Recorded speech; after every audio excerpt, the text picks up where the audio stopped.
శ్రీకృష్ణ పూజా వర్ణనం. ఇందులో ఉన్న మంత్రాలు కాకుండా నామాల వరకు అయితే అందరూ చేసుకోవాలి కదా అన్న ఉద్దేశంతో చెప్తున్నాను. కొన్ని చోట్ల నామాలు ఉన్నాయి, కొన్ని చోట్ల మంత్రాలు ఉన్నాయి.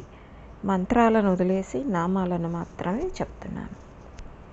భుక్తిముక్తిప్రదమైన గోపాల పూజ వర్ణించనున్నాను వినుడు. ద్వార పూజ శ్రీకృష్ణుని స్థాపిస్తూ చేయవలసింది. సర్వతోభద్ర మండలం ఏర్పరిచి దాని ద్వారముల వద్ద ఈ మంత్రాలతో పూజించాలి. శ్రీధరుని పూజలోనూ ఇదే విధానం పాటించడాన్ని గమనించాలి. ఓం ధాత్రే నమః, ఓం విధాత్రే నమః, ఓం గంగాయే నమః, ఓం యమునాయే నమః, ఓం ఆధారశక్త్యై నమః, ఓం కూర్మాయ నమః, ఓం అనంతాయ నమః, ఓం పృథివ్యై నమః, ఓం ధర్మాయ నమః, ఓం జ్ఞానాయ నమః, ఓం వైరాగ్యాయ నమః, ఓం ఐశ్వర్యాయ నమః, ఓం అధర్మాయ నమః, ఓం అజ్ఞానాయ నమః, ఓం అవైరాగ్యాయ నమః, ఓం అనైశ్వర్యాయ నమః, ఓం శుద్ధసత్వాయ నమః, ఓం దివ్యరజసే నమః, ఓం మహాతమసే నమః, ఓం స్కంధాయ నమః, ఓం నీలాయ నమః, ఓం శ్రీపద్మాయ నమః, ఓం విమలాయ నమః, ఓం ఉత్కర్షిణ్యే నమః, ఓం జ్ఞానాయే నమః, ఓం క్రియాయే నమః, ఓం యోగాయే నమః, ఓం ప్రకృత్యై నమః, ఓం ప్రహవ్యై నమః, ఓం సత్యాయే నమః, ఓం ఈశానాయే నమః, ఓం అనుగ్రహాయే నమః. గంధ, పుష్ప, ధూప, దీప నైవేద్యాలనే 5 ఉపచారాలు జరిపిన అనంతరం విష్ణుదేవుని అర్చించాలి. లక్ష్మీ వల్లభుడు కనుక శ్రీదేవిని, ఆయుధధారి కనుక శంఖుచక్రాది ఆయుధాలను ప్రస్తుతించాలి. అష్టదిక్పాలులను భావించాలి, పూజించాలి. ఈ విధంగా సర్వవ్యాపకుడైన శ్రీమన్నారాయణుని విశ్వ విరాట్ రూపుడని అర్చించి షోడశోపచార పూజా విధి నిర్వర్తించి తిరిగి ఇలా స్తుతించాలి. విష్ణవే దేవదేవాయ నమో వై ప్రభ విష్ణవే, విష్ణవే వాసుదేవాయ నమః స్థితికరాయ చ, గ్రసిష్ణవే నమశ్చైవ నమః ప్రళయసాయినే, దేవానాం ప్రభవే చైవ యజ్ఞానాం ప్రభవే నమః, మునీనాం ప్రభవే నిత్యం యక్షాణాం ప్రభ విష్ణవే, జిష్ణవే సర్వదేవానాం సర్వగాయ మహాత్మనే, బ్రహ్మేంద్ర రుద్రవంజ్యాయ సర్వేశాయ నమో నమః, సర్వలోకహితార్థాయ లోకాధ్యక్షాయ వై నమః, సర్వగోప్త్రే సర్వకర్త్రే సర్వదుష్ట వినాశినే వరప్రదాయ శాంతాయ వరేణ్యాయ నమో నమః, శరణ్యాయ స్వరూపాయ ధర్మకామార్థదాయినే అని నమస్కరించాలి. ఆత్మప్రదక్షిణ నమస్కారాలు చేస్తూ ఇలా పఠించాలి. ఓం నమో వాసుదేవాయ నమః, సంకర్షణాయ చ ప్రద్యుమ్నాయాది దేవాయానిరుద్ధాయ నమో నమః, నమో నారాయణాయైవ నరాణాం పతయే నమః, నరపూజ్యాయ కీర్త్యాయ స్తుత్యాయ వరదాయ చ, అనాదినిధనాయైవ పురాణాయ నమో నమః, సృష్టి సంహారక కర్త్రే చ బ్రహ్మణః పతయే నమః, నమో వైవేదవేద్యాయ శంఖచక్రధారాయ చ, కలికల్మషహర్త్రే చ సురేశాయ నమో నమః, సంసారవృక్షఛేత్రే చ మాయాభేత్రే నమో నమః, బహురూపాయ తీర్థాయ త్రిగుణాయ గుణాయ చ, బ్రహ్మ విష్ణు స్వరూపాయ మోక్షదాయ నమో నమః, మోక్షద్వారాయ ధర్మాయ నిర్వాణాయ నమో నమః, సర్వకామప్రదాయైవ పరబ్రహ్మస్వరూపిణే సంసారసాగరే ఘోరే నిమగ్నం మాం సముద్ధర, త్వదన్యో నాస్తి దేవేశ నాస్తి త్రాతా జగత్ప్రభో, త్వామేవ సర్వగం విష్ణుం గతోహం శరణం తతః, జ్ఞానదీప ప్రదానేన తమోముక్తం ప్రకాశయ. శ్రీకృష్ణ భగవానుని, శ్రీధరుని లేదా వాసుదేవుని సంకీర్తనలను యథాశక్తి గానం చేయగలిగిన వారు చేయవచ్చు. సర్వశ్రేష్టమైన ఈ పూజా విధి ఇహమందు సమస్త సంపదలకు కారణమై అంత్యమున విష్ణు సాయుధ్యమునిచ్చునది అని పరమేశ్వరుడు వచించాడు. ఈ శ్రీకృష్ణ పూజా విధానంలో మంత్రాలు కొన్నే ఉండడం వల్ల మిగతావన్నీ నామాలు అవ్వడం వలన, అలాగే స్తోత్రాలు అవడం వలన వాటిని చెప్పడం జరిగింది. కాబట్టి ఈ స్తోత్రాలు అనేవి విష్ణవే దేవదేవాయ అనేది, ఓం నమో వాసుదేవాయ నమః అనే ఈ 2 స్తోత్రాలు రోజు విన్నా కూడా ఫలితం ఉంటుంది. కాబట్టి వింటారు లేదా ఎక్కడన్నా రాసుకుని రోజు పఠనం చేస్తారు అన్న ఇదితో చెప్పడం జరుగుతోంది. సుదర్శన పూజా విధి. రుద్రుడు తిరిగి ఇట్లా అడిగారు, శ్రీమన్నారాయణ, గ్రహ బాధలు, రోగాదులు తదితర కష్టాలు తొలగించగల పూజ ఏదైనా ఆనతివ్వవలసింది అని రుద్రుడు కోరగా శ్రీహరి ఈ రకంగా చెప్పసాగారు. వృషధ్వజ, సుదర్శన చక్ర పూజ అని ఒకటి ఉన్నది. ఈ పూజ చేయడానికి ముందు శుచిగా స్నానం చేసి హరిని ఆరాధించాలి. మూలమంత్రంతో న్యాసం చేయాలి. ఈ మూలమంత్రాన్ని అన్ని దుష్టపీడలను నివారించేది కనుక ఈ మూలమంత్రాన్ని 108 సంఖ్యలో జపించే ముందు విష్ణువును షోడశోపచారాలతో ఆరాధించాలని చెప్పబడింది. 108 మంత్ర జపం తర్వాత సుదర్శన చక్రమును స్తుతించాలి.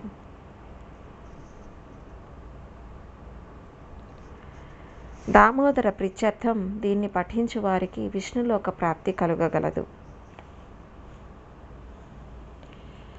సుదర్శన చక్ర స్తుతి. నమః సుదర్శనోయైవ సహస్రాదిత్య వర్చసే జ్వాలామాలా ప్రదీప్తాయ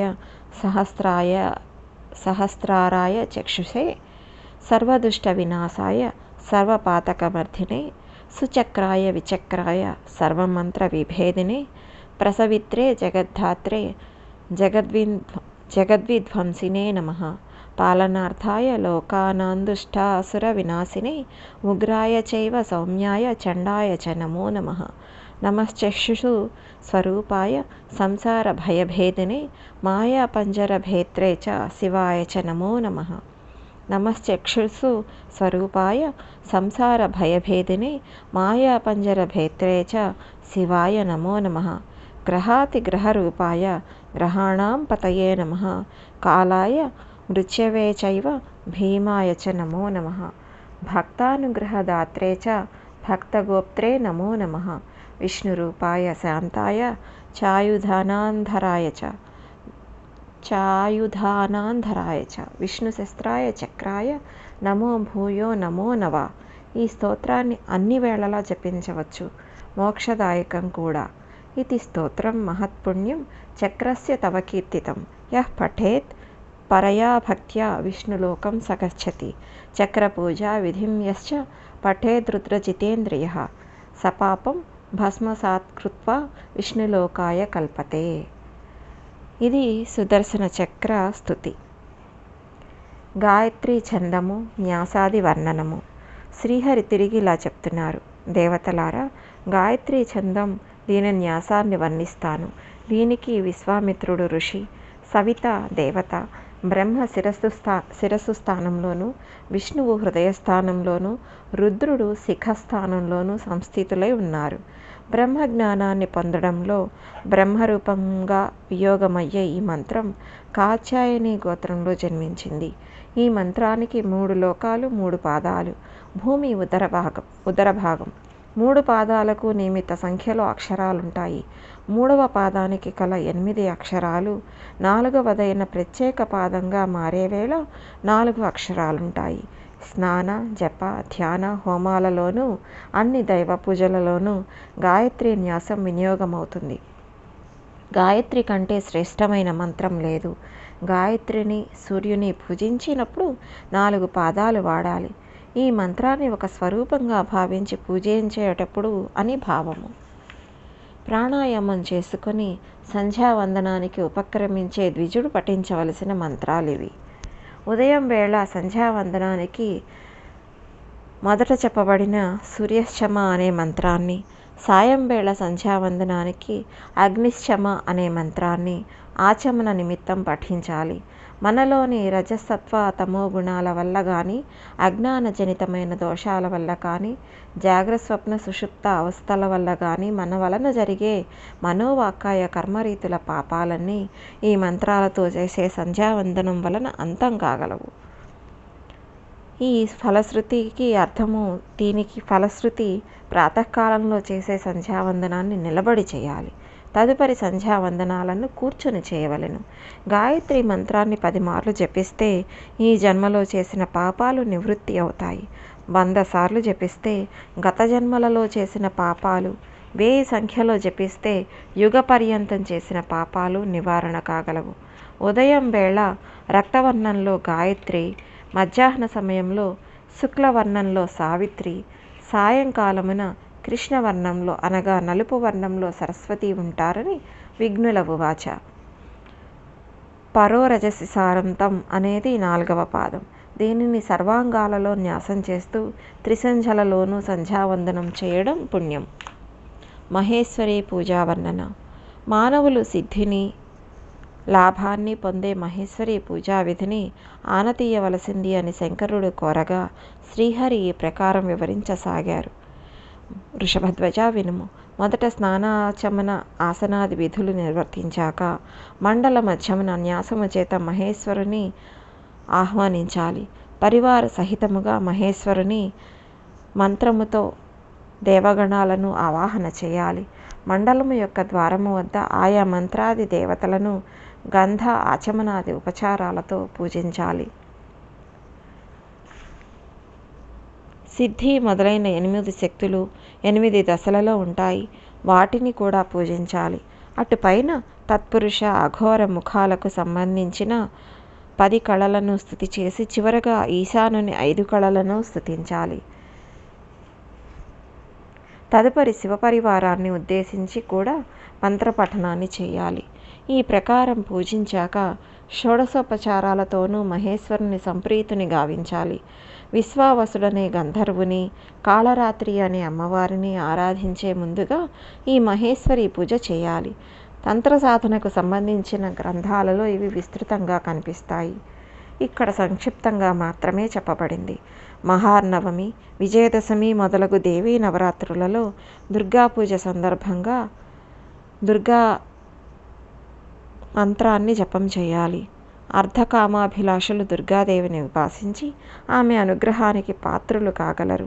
12 రూపాలుగా అంటే 12 శక్తులుగా ప్రకటితమయ్యే అమ్మవారిని వారి వారి అభీష్టాల సిద్ధికి మహేశ్వరి పూజ వలె ఆరాధించేవారు ఉన్నారు. ఎంచుకున్న రూపం, శక్తిని పట్టి ఈ విధంగా పఠించాలి. ఓం గౌర్యై నమః, ఓం కాళ్యై నమః, ఓం ఉమాయై నమః, ఓం దుర్గాయై నమః, ఓం భద్రాయై నమః, ఓం కాంత్యై నమః, ఓం సరస్వత్యై నమః, ఓం మంగళాయై నమః, ఓం విజయాయై నమః, ఓం లక్ష్మ్యై నమః, ఓం శివాయై నమః, ఓం నారాయణాయై నమః. 18 చేతులలోనూ 18 ఆయుధాలు ధరించి సింహవాహనారూఢి అయిన అమ్మవారిని అర్చించు వారికి అష్టైశ్వర్యములు సిద్ధించుననుట తథ్యము. సాలగ్రావముల లక్షణాలు. సాలగ్రావములు అనే పేరు గల జన వ్యవహారంలో సాలగ్రామాలు అంటారు. విష్ణు రూప శిలల లక్షణములు చెప్తున్నాను వినండి. ఈ సాలగ్రామములను స్పృశించినంత మాత్రముననే 1,000,000 జన్మ పాపాలు ప్రక్షాళితమవుతాయి. విష్ణునామాంకితమైన ఈ శిలలు వివిధ ఆకృతులలో వివిధ ఆయుధ సమ్మేళనాల రూపంలో లభించడం చేత వేరువేరు నామధేయాలు ఇవ్వబడ్డాయి. నారాయణ, గోవింద, విష్ణు, మాధవ, మధుసూదన, త్రివిక్రమ, హరి, శ్రీకృష్ణాది నామధేయాలతో అలరారే సాలగ్రామాలకు సాధారణంగా కనిపించే చిహ్నాలు ఈ విధంగా ఉంటాయని విఘ్నుల ఉవాచ. నారాయణ సాలగ్రామం కనిపించే చిహ్నాలు: పద్మం, గద, శంఖం, చక్రం. గోవింద సాలగ్రామానికి కనిపించే చిహ్నాలు గద, అంటే వరుసగా ఇలా కనిపిస్తాయి అన్నమాట. అంటే ముందు పద్మము, నారాయణ సాలగ్రామానికి ముందు పద్మము, గద, శంఖము, చక్రము కనిపిస్తే గోవింద సాలగ్రామానికి గద, పద్మ, శంఖం, చక్రం. అలాగే విష్ణు సాలగ్రామానికి పద్మం, శంఖం, చక్రం, గద. మాధవ సాలగ్రామానికి చక్రం, శంఖం, పద్మం, గద. మధుసూదన సాలగ్రామానికి శంఖం, పద్మం, గద, చక్రం. త్రివిక్రమ సాలగ్రామానికి గద, శంఖం, చక్రం, పద్మం. కేశవసాల గ్రామానికి శంఖం, చక్రం, గద, పద్మం. వామనసాల గ్రామానికి చక్రం, గద, శంఖం, పద్మం. శ్రీధరసాల గ్రామానికి చక్రం, పద్మం, శంఖం, గద. హృషికేశసాల గ్రామానికి పద్మం, గద, శంఖం, చక్రం. పద్మనాభసాల గ్రామానికి పద్మం, చక్రం, గద, శంఖం. దామోదరసాల గ్రామానికి శంఖం, చక్రం, గద, పద్మం. సాలగ్రామ నామానికి మళ్ళీ వేరే ఉన్నాయి, వాటికి కనిపించే చిహ్నాలు వేరేవి కూడా కొన్ని చెప్తున్నారు. సంకర్షణ సాలగ్రామానికి శంఖం, పద్మం, చక్రం, గద. వాసుదేవ సాలగ్రామానికి చక్రం, శంఖం, గద, పద్మం. ప్రద్యుమ్న సాలగ్రామానికి శంఖం, గద, పద్మం, చక్రం. అనిరుద్ధ సాలగ్రామానికి గద, శంఖం, పద్మం, చక్రం. అధోక్షజ సాలగ్రామానికి గద, శంఖం, చక్రం, పద్మం. నారసింహసాల గ్రామానికి పద్మం, గద, శంఖం, చక్రం. అచ్యుతసాల గ్రామానికి పద్మం, శంఖం, చక్రం, గద. జనార్దనసాల గ్రామానికి శంఖం, చక్రం, పద్మం, గద. ఉపేంద్రసాల గ్రామానికి గద, చక్రం, పద్మం, శంఖం. హరిసాల గ్రామానికి చక్రం, పద్మం, గద, శంఖం. శ్రీకృష్ణసాల గ్రామానికి గద, పద్మం, చక్రం, శంఖం. ఈ సాలగ్రామాల పేర్లు, వాటి కనిపించే చిహ్నాలు విన్నా కూడా చాలా మంచిది. కేవలం స్ఫుటంగా ఈ రీతిలో కనిపించే చిహ్నాలే కాకుండా సాలగ్రామ శిల రంధ్రం వద్ద తెలుపు రంగులో 2 చక్రాలుండేవి, రక్తవర్ణపు చక్రాలు 2 కలిగినవి, అలాగే పసుపు రంగు, నీలిరంగుల్లో ఛిద్రశిలలుగాను కనిపించే సాలగ్రామాలు లభ్యమవుతూ ఉంటాయి. ఇదే క్రమంలో వీటిని వరుసగా వాసుదేవ, సంకర్షణ, ప్రద్యుమ్న, అనిరుద్ధ, నారాయణ నామక సాలగ్రామాలు అని వ్యవహరిస్తారు. ఎరుపు రంగు 2 చక్రాలు, కుడివైపు పద్మం గుర్తులున్న సంకర్షణము అనే పేరు గల సాలగ్రామంగానే పరిగణించాలి అని అంటారు తత్వజ్ఞులు. నీలవర్ణంలో ఉండి ఛిద్రం వద్ద 3 రేఖలు మిగిలిన భాగం శ్యామల వర్ణంగా గల సాలగ్రామ శిల లభించినప్పుడు పూజార్హమైన నారాయణ సాలగ్రామంగానే భావించాలని చెప్పబడుతూ ఉన్నది. వలయాలు, రేఖల సంఖ్యలను బట్టి, వర్ణాలను బట్టి ఏ పేర్లతో వాటిని పిలవాలనేది నిపుణులే చెప్పగలరు. శ్రీహరి అవతారాల పేర్లతో, విష్ణు నామాంతరాలతోనూ చిత్రమైన సాలగ్రామ శిలలు లభ్యమవుతూ ఉంటాయి. అరుదుగా అనంతక, బ్రహ్మ, కపిల అనే పేర్లతో వ్యవహరింపబడేవి ఉంటాయి. ఆయా నామములతో అలరారే వివిధ సాలగ్రామాల లక్షణాలు ఇవి.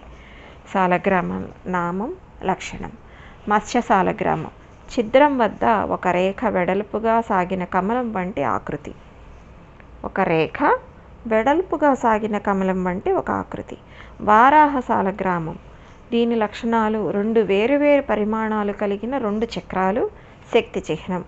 కూర్మ సాలగ్రామం, దీని లక్షణాలు 3 గీతలు, బిందువు ఉండి స్థూలంగా నీలవర్ణం. నారసింహ సాలగ్రామం, నాభిచక్రం, వక్షాకృతిలో గద వంటి రేఖ ఉంటాయి.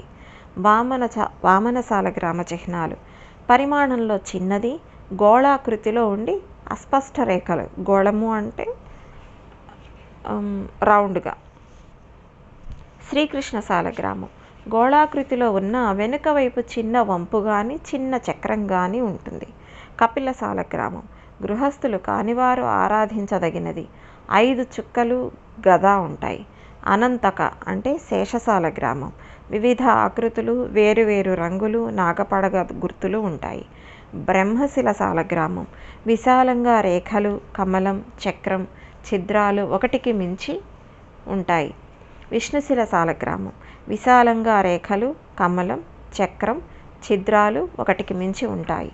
వైకుంఠశిల సాలగ్రామం, కమలం, చక్రం, నవరత్నాల కాంతి లేదా నలుపు రంగు. త్రివిక్రమశిల అంటే త్రివిక్రమ సాలగ్రామం, కుడివైపు రేఖ నలుపు రంగులో ఉండి రామచక్రాంకితంగా ఉంటుంది. దామోదర సాలగ్రామం, నీలవర్ణంలో ఉండి చక్రం కలిగి ఉంటుంది. హయగ్రీవ సాలగ్రామం, అంకుశం ఆకారంలో ఉండి 5 రేఖలు కలిగినది అయి ఉంటుంది. సురేశ్వర సాలగ్రామం, వామ పార్శ్వంలో చక్ర, గద, చక్రముద్ర కనిపించేది. వనమాలి సాలగ్రామం, గదతో కూడి 5 రేఖలు కలిగినది. శ్రీధర శిల 5 రేఖలు మాత్రమే ఉండేది. అనంత సాలగ్రామం 12 సంఖ్యకు మించిన చక్రాలు కలిగినది. లక్ష్మీనారాయణ సాలగ్రామం స్వర్ణరేఖలు, కదంబ పుష్పమును పోలిన ఆకృతిలో ఉంటూ గోవు పాదం ఉంటుంది. శిల సాలగ్రామం చిహ్నాలు కలిగినది. వరుస సంఖ్య ప్రకారం చక్రాలు మాత్రమే కలిగిన కొన్ని సాలగ్రామాలు ఉన్నాయి. వాటి పేర్లు కూడా, వాటి లక్షణాలు కూడా ఇక్కడ ఇచ్చారు. సుదర్శ సాలగ్రామం చక్రాల సంఖ్య ఒకే ఒక్క చక్రం. లక్ష్మీనారాయణ సాలగ్రామం 2 చక్రాలుంటాయి. త్రివిక్రమ సాలగ్రామం 3 చక్రాలుంటాయి. చతుర్వ్యూహ సాలగ్రామం 4 చక్రాలుంటాయి. వాసుదేవ సాలగ్రామం 5 చక్రాలుంటాయి. ప్రద్యుమ్న సాలగ్రామం 6 చక్రాలు ఉంటాయి. సంకర్షణ సాలగ్రామం 7 చక్రాలు. పురుషోత్తమ సాలగ్రామం 8 చక్రాలు. నవవ్యూహ సాలగ్రామం 9 చక్రాలు. దశావతార సాలగ్రామం 10 చక్రాలు. అనిరుద్ధ సాలగ్రామం 11 చక్రాలు. ద్వాదశాత్మక సాలగ్రామం 12 చక్రాలు. దండ కమండలధారి చతుర్ముఖ బ్రహ్మ, 10 బాహువులు, 5 ముఖాలున్న మహేశ్వరుడు, గౌరీ, గణపతి, స్కందుడు, చండిక, మహాలక్ష్మి, మాతృగణాలు, సూర్యుడు, సరస్వతి ఇత్యాది దేవతలు కొలువై ఉన్న వాస్తు పూజిత మందిరంలో ఈ సాలగ్రామములలో కొన్నింటినైనా కనీసం ఏ ఒక్కటైనా సంపాదించి పూజించే వారికి చతుర్విధ పురుషార్థాలు తప్పక సిద్ధిస్తాయి. అంటే ధర్మ, అర్థ, కామ, మోక్షాలు. సాలగ్రామ ద్వారకాశిలలు కలిసి ఉండే చోట లేదా సాలగ్రామ శిలా నిర్మితమైన విగ్రహాలు ప్రతిష్ఠింపబడిన చోట మహిమాధిక్యత కలిగి కొన్ని ప్రసిద్ధ పుణ్యక్షేత్రాలుగా అలరారుతున్నాయి. భక్తికి ముక్తికి నెలవు అవుతున్నాయి. సాలగ్రామ శిలా యత్ర దేవో ద్వారవతీ భవ ఉభయో సంగమో యత్ర తత్ర ముక్తి న సంశయ. సాలగ్రామో ద్వారకం చ నైమిసం పుష్కరం గయా వారాణసి ప్రయాగశ్చ కురుక్షేత్రం చ సూకరం గంగా చ నర్మదా చైవ చంద్రభాగా సరస్వతి పురుషోత్తమో మహాకాల స్థిర్ధాన్యేతాని శంకర సర్వపాపహరణ్యేవ భక్తి ముక్తి ప్రదానివై.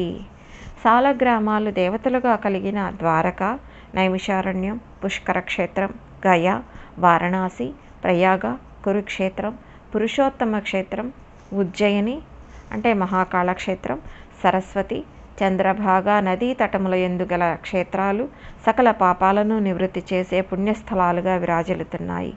ఈ శ్లోకాలు 66వ అధ్యాయంలో జ్యోతిష్శాస్త్ర వర్ణన అనే అంశం కింద చౌకాంబ వారణాసి ప్రతిలో ఆస్థాన పతితమా అని తోచేలా దర్శనమిస్తున్నాయి. శీర్షికతో సంబంధం లేకుండా చేరిన ఈ శ్లోకాలు సందర్భ శుద్ధికి భిన్నంగా తోచుట చేత వాటిని మేము ప్రస్తుతం 45వ అధ్యాయం చివరిలో సందర్భోచితంగా ఉండాలని ఇలా ఇచ్చారు. విష్ణుమూర్తిమయం స్తోత్రం యః పఠేత్ స దివం వ్రజేత్ అని ఫలశ్రుతి చెప్పబడింది. అనగా ఎవరైతే విష్ణు స్వరూపాలైన ఈ సాలగ్రామ శిలా విశేషాలను భక్తి శ్రద్ధలతో అనుదినం పఠిస్తారో వారికి ఊర్ధ్వమందు గల విష్ణులోకం తప్పక సంప్రాప్తించగలదు. ఇంకా వాస్తు పూజా విధానం, దీని గురించి హరి ఇలా చెప్పారు. సంక్షిప్త రూపంలో వాస్తు పూజా విధి చెప్పుచున్నాను. గృహారంభానికి పూర్వం ఏ వాస్తు యాగమైతే చేయబడుతుందో అది అన్ని విఘ్నములను నాశనం చేస్తుంది. ఈ వాస్తు మండలం నిమిత్తం 81 అడుగుల మంటపం నిర్మించి ఈశాన్య కోణంలో వాస్తు పురుషుని మస్తకాన్ని, నైరుతిలో 2 పాదాలను, ఆగ్నేయ వాయువ్య మూలలలో అతని 2 చేతులను ఉండేలా లిఖించాలి. పురం అంటే పట్టణం, గ్రామం, వాణిజ్య నగరం ఏదైనా గృహ నిర్మాణం జరపవలసి వచ్చినప్పుడు మొదట వాస్తుదేవతను స్థాపించి ఈశాన్య మూలతో ప్రారంభించి పూజాదులు నిర్వర్తించాలి. ప్రాసాదములు, ఆలయములు, దుర్గములు, ఆరామములు, వ్యవసాయ స్థానాలు, మఠములు ఏ నిర్మాణాల ప్రారంభముకైనా ఇది వర్తిస్తుంది. మండలం యొక్క వెలుపలి భాగాన 32 మంది దేవతలను, అంతర్భాగాన 13 మంది దేవతలను ఆవాహన చేసి పూజించాలి. 32 మంది బాహ్య దేవతల పేర్లు: గణాధిపుడు, ఈశానుడు, శిఖి, జయంతుడు, పర్జన్యుడు, కులిసాయుధుడు, సత్య, సూర్యుడు, ఆకాశం, భృగువు, వాయువు, పూష, యమ, వితధుడు, గంధర్వుడు, గ్రహక్షేత్రము, మృగ, అసుర, శేష, భృగురాజ, సుగ్రీవ, దౌవా దౌరా దౌవారికుడు, పితృగణాలు, పుష్పదంతుడు, పాప, రోగ, అహిముఖుడు, దితి, అదితి, సోముడు, సర్ప, భల్లాటుడు. 13 మంది అంతర్దేవతలు: బ్రహ్మ, రుద్రదేవ, వరుణ, జయ, సావిత్రి, అర్యమ, సవిత, వివస్వాన్, మిత్ర, రాజయక్ష్మ, విబుధాధిప, పృథ్వీధర, అపవత్స. వీరితో పాటు ఇంద్రాది దిక్పాలకులను, కులదేవతను, ఇష్టదైవతాన్ని కూడా పూజించాక నిర్మాణాలను ప్రారంభించాలి. దేవాలయం నీడ పడని విధంగా భవనానికి ఎదురు భాగంలో దేవాలయం ఉండవచ్చు. ఆగ్నేయంలో పాకశాల, వాయువ్యాన గోశాల, నైరుతి మూల అస్త్రశస్త్రాలు, సమిధలు, దర్భలు, ఇంధన వనరులు, తూర్పున యజ్ఞమండపం, ఈశాన్యంలో పుష్పశాల, సుగంధ ద్రవ్యాలుంచు చోట ఉత్తర దిశగా వస్తుభాండాగారం, పశ్చిమం వైపు కిటికీలు, అతిథి గృహాలు, భృత్యువర్గానికి నివాసాలు, దక్షిణం వైపున శయ్యాగృహం, ఆసనం, దీప సామాగ్రి ఉండే విధంగా చూసుకోవాలి. గృహ మధ్య భాగంలో అంటే గర్భమునందు నిత్యం తడి ఉండే విధంగా నూతిని, పూల చెట్లను, అరటి చెట్లను ఏర్పాటు చేసుకోవాలి. గృహ ప్రాంగణం విశాలంగా ఉంటే ఇంటి వెలుపల వనాన్ని, ఫలవృక్షాలను పెంచడం మాత్రమే కాక వాటి మధ్య ఇష్టదైవతానికి మందిరం కూడా ఏర్పాటు చేయవచ్చు. ఇంటి చుట్టూ నలువైపులా 5 హస్తముల ప్రమాణం ఎత్తులో పిట్టగోడ కానీ, ప్రహరీ కానీ నిర్మించాలి. వాస్తు మండల మధ్య భాగంలోనే ఏ నిర్మాణాలైనా జరిగించాలి. మండలానికి వెనుక వైపు, ఎడమవైపు కట్టరాదు. అది వాస్తు విరుద్ధం. అక్కడ దేవతలు నిద్రిస్తారని ప్రతీతి. సింహ, కన్య, తుల ఈ రాశులలో జన్మించిన వారికి ఉత్తర దిశలో గృహద్వారం ఉండేలా చూసుకోవడం శ్రేష్టం. వృశ్చికం, ధనుస్సు, మకరం ఈ రాశుల వారికి తూర్పు దిక్కు ముఖద్వారం, కుంభం, మీనం, మేషం ఈ రాశుల వారికి దక్షిణ దిక్కు గృహద్వారం, వృషభ, మిథున, కర్కాటక రాశుల వారికి పశ్చిమ దిశలో ద్వారం శ్రేయోదాయకం. అశ్వత్థ ప్లక్షణ్యగ్రోధాః పూర్వాదౌ స్యాదుదుంబరః గృహస్య శోభనః ప్రోక్త ఈశానే చైవ శాల్మలిః పూజితే విఘ్నహారి స్యాత్రాసాదస్య గృహం చ. గృహానికి తూర్పు దిశలో పిప్పల వృక్షం, పడమరలో వటవృక్షం, దక్షిణంలో పాకుడు చెట్టు, ఉత్తరంలో గూలర, ఈశాన్యంలో శాల్మలి చెట్లు ఉండవచ్చు. నలువైపులా వీటి వల్ల శోభ వస్తుంది. దైవ మందిరాల నిర్మాణం. దేవాలయ నిర్మాణాలకు సంబంధించి ప్రత్యేకంగా ఆగమ శాస్త్రం అనేది ఒకటి ఉన్నది. ఆలయ నిర్మాణ రీతులను నిర్దేశించే శాస్త్రం అది. కానీ ప్రస్థాన వశమున వివిధ పురాణాలలో దైవ మందిర నిర్మాణానికి సంబంధించిన కొన్ని అంశాలు అక్కడక్కడ చెప్పబడ్డాయి. ఈ గరుడ పురాణంలోనూ ఒక అధ్యాయం దీనికి ప్రాముఖ్యం ఇచ్చింది. సూతుడు ఇలా చెప్తున్నారు: సౌనకాది మునులారా, మీకిప్పుడు దేవతా ప్రాసాదాలు అంటే దైవ మందిరాల లక్షణ నిర్మాణ విశేషాలు చెప్పుచున్నాను, వినెదరు కాక. మందిరం అంటే ఆలయ నిర్మాణ నిమిత్తం సమచతుష్కోణ భూభాగాన్ని ఎంచుకోవాలి. నలువైపులా కలిపి మొత్తం 12 ద్వారాలు ఉండేలా మందిర నిర్మాణం జరగాలి. దీనిని 64 భాగాలుండే సమచతురస్ర భూమిలో నిర్మించినప్పుడే సాధ్యం. గర్భగుడి నిర్మింపబడే భాగం శుక్రాంఘ్రి అనబడుతుంది. ఆలయ శిఖరం ఎత్తులో అర్ధభాగం. గర్భగుడి ద్వారం ఎత్తు ఉండేలా నిర్మించాలి. ద్వారం గర్భగుడి గోడలో 5వ వంతు ప్రమాణంలో ఉండాలి. ప్రాసాదానికి 4 వైపులా 1 అడుగు వెడల్పున పునాది నిర్మించాలి. నేమ అనే పేరుగల ఈ పునాది గర్భగుడి పునాది కొలతకు రెట్టింపు. ప్రహరీ గోడ యొక్క కొలతకు రెండింతల ఆలయ శిఖరం ఉండాలి. ముఖద్వార స్థానంలోనే ఆలయ ధ్వజం ఏర్పాటు చేయాలి. నలుదిక్కులా 4 మండపాలు ఏర్పరచాలి. ప్రతి మండపానికి 3 భద్రగృహాలు ఉండాలి. 100 స్తంభాలతో ఉండే మందిరాన్ని మేరు ప్రాసాదం అంటారు. భద్రగృహాలకు వాతాయనములు ఉండరాదు, అంటే కిటికీలు. స్వయంభూ దేవతలకై నిర్మించే మందిరాలకు నియమ నిబంధనలు వర్తించవు. వివిధ ప్రాసాద లక్షణాలు ఆకృతులు. వైరాజము అనే ప్రాసాద నామము. వీటి ఆకృతి చతురస్రము. తిరిగి ఈ ప్రాసాదాలలో రకరకాల రీతులు ఉంటాయి. 9 రీతులు ఈ వైరాజము అనే ప్రాసాదానికి. వేరు, మందర, సర్వతోభద్ర, భద్రక, రూచక, విమాన, నందన, నందివర్ధన, శ్రీవత్సము.